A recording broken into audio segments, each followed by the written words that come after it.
From Oklahoma. Madam President, in 5 minutes we'll be voting on an amendment I have, and I've explained this amendment several times. I first introduced it as S3095, the Honest Expenditure Limitation Program Act of 2010.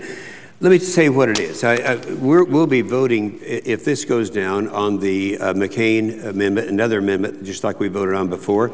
There's an honest difference of opinion on this, but what I thought would be appropriate is, since we'll be voting very likely on another earmark amendment, and since we all understand, I don't think anyone is going to question the fact that defeating an earmark doesn't save a nickel, that if we have an alternatives out there that does really mean something, this would be our chance to vote on it. So what I'd like to do is just briefly explain, as I have done several times before, what the amendment is that we'll be voting on in just a few minutes.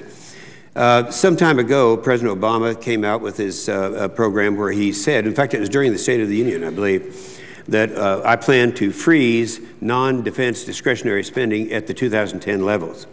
And a lot of people applauded, believing that to be some type of a gesture that was a conservative gesture and that would reduce spending, when in fact it didn't, because he's talking about the 2010 levels.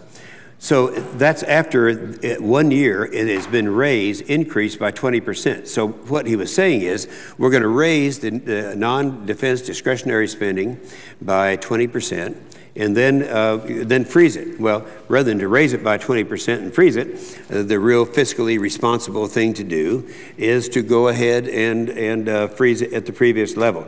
Quite often, we've heard President Obama saying what he inherited from the previous administration. I always hasten to say that, yes, there were some deficits during the Bush administration, but the deficits in the first year of the Obama administration of about $1.5 trillion is more than the last 5 years collectively of President George W. Bush. And so I think it's important for people to understand that we have an unsustainable debt that we're looking at. You're looking at someone here who has 20 kids and grandkids, and it's not going to bother me. That's the next generation that's coming down. We can't continue to do this.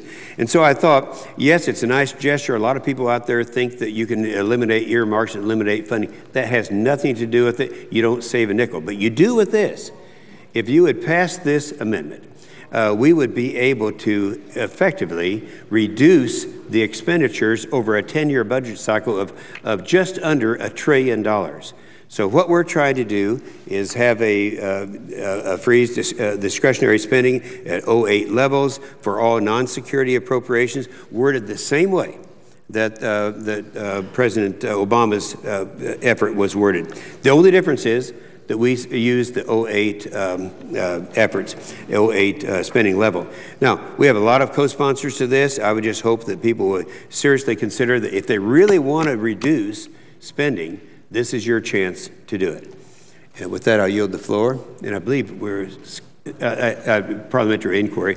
I understand that we have a vote that's coming at 15 after the hour. Is that correct?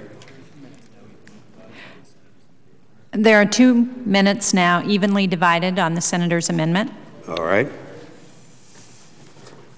Well, I'll go ahead and repeat my 2 minutes. This bill, this amendment, is something that would really reduce expenditures, really do something about the deficit. And I know there are a lot of my Democratic friends and Republican friends alike who would like a chance to do this. I know there's a feel-good vote coming up on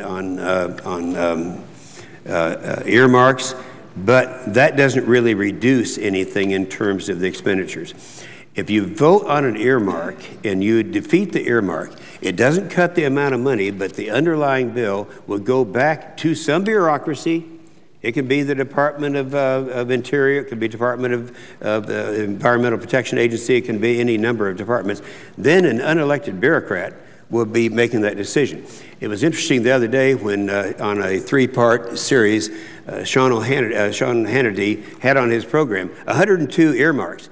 when he was all through, and I read all these Monday on the floor, the interesting thing about it, what they all had in common was that not one of those earmarks was a congressional earmark. They were all bureaucratic earmarks. That's where a problem is, not the congressional earmark. So I'm going to urge my friends to support a real effort, a sincere effort, and an effective effort to reduce government spending by voting for my amendment.